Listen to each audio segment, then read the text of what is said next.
Ousar e Saber. Sejam bem-vindos ao canal Saber Filosofando. Eu sou o professor Xavier e na aula de hoje nós iremos ver a teoria do conhecimento do filósofo inglês John Locke. Locke nasceu em 1632 e faleceu em 1704.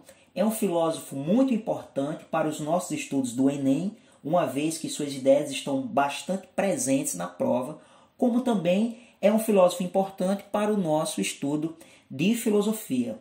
Locke é popularmente conhecido como o filósofo inglês do empirismo, ou seja, é aquele filósofo que defende a ideia de que o conhecimento é adquirido a partir das experiências.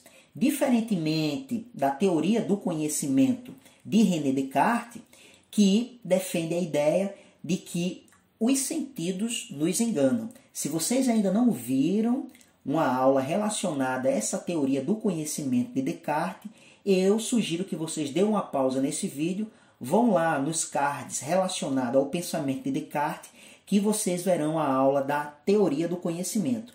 De antemão, eu acrescento que Descartes acreditava que os órgãos dos sentidos não eram suficientes, ou mais precisamente, eles não eram capazes de proporcionar um conhecimento assertivo.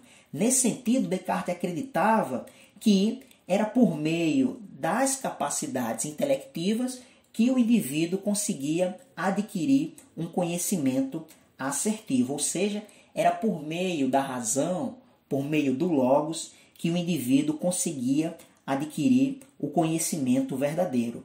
Esse racionalismo de René Descartes tem uma relação direta com o inatismo. O que seria o inatismo? O inatismo nada mais é de que a ideia já está dentro da cabeça do indivíduo. E cabe ao indivíduo, a partir do aprimoramento, do desenvolvimento das suas capacidades cognitivas, acessar esse conhecimento que foi colocado por um outro ser que, na concepção de Descartes, por ter sido cristão, ele entendia que o ser que colocou o conhecimento na cabeça do ser humano foi Deus. Locke também é um cristão, mas a sua teoria do conhecimento é bastante diferente da teoria do conhecimento de René Descartes. Enquanto que Descartes ele acredita no inatismo, ou seja, acredita que o indivíduo já tem a ideia dentro da cabeça dele, cabendo a ele a desenvolver as suas capacidades cognitivas e acessar esse conhecimento, John Locke acredita que o indivíduo vem ao mundo sem nenhum conhecimento. Não à toa ele disse que o ser humano é uma tábula rasa. Noutras palavras, Locke disse que o ser humano é uma folha em branco. A partir do momento que ele tem contato com o mundo, ele consegue adquirir os primeiros conhecimentos, as primeiras informações. Ou seja, é por meio dos órgãos dos sentidos que, segundo John Locke, o indivíduo vai começando a conhecer o mundo, a adquirir conhecimento.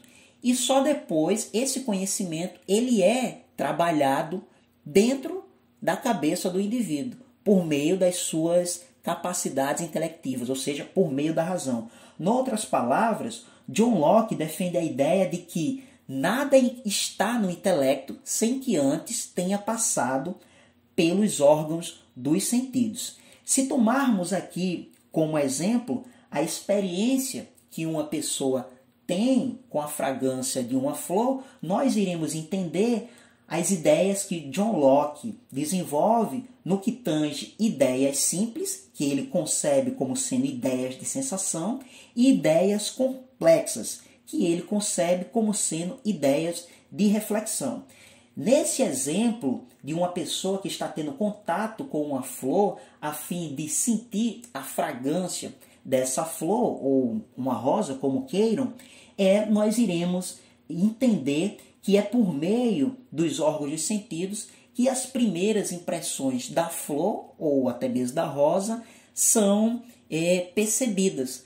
É por meio dos órgãos dos sentidos que o indivíduo consegue adquirir o conhecimento. Primeiro ele observa a flor, depois ele toca na flor e a pega, e em seguida ele sente a fragrância por meio do seu nariz, né, que é um órgão dos sentidos.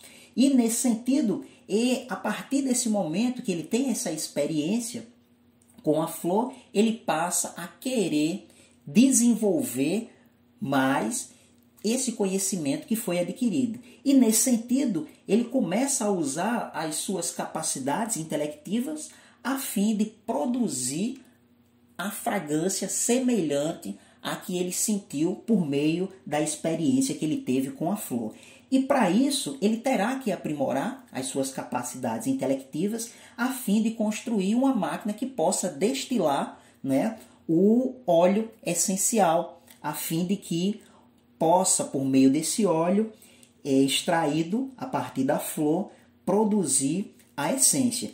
E uma vez que ele consegue produzir essa essência em um laboratório, ele passa a dar à luz a um perfume. E uma vez que ele dá à luz a um perfume, ele passa a ter mais um contato com essa fragrância, a fim de que ele possa analisar e ver que essa fragrância que foi criada no segundo momento, a partir das suas capacidades intelectivas, se essa fragrância está de acordo com a primeira fragrância que ele teve a experiência a partir do olfato. Então, essa ideia de empirismo de John Locke está ligado à experiência que o indivíduo tem com um determinado objeto a partir dos órgãos dos sentidos, como também das suas capacidades intelectivas. É isso que John Locke chama de empirismo. O empirismo, para John Locke, se dá a partir da relação indivíduo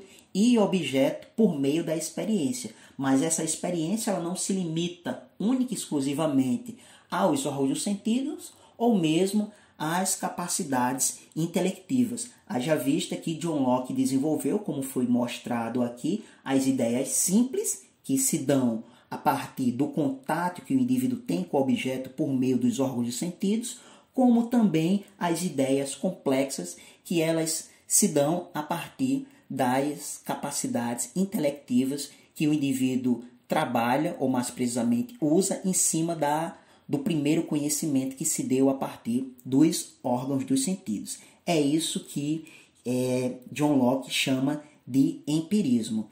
Eu fico por aqui e nos encontramos nas próximas aulas. Até breve.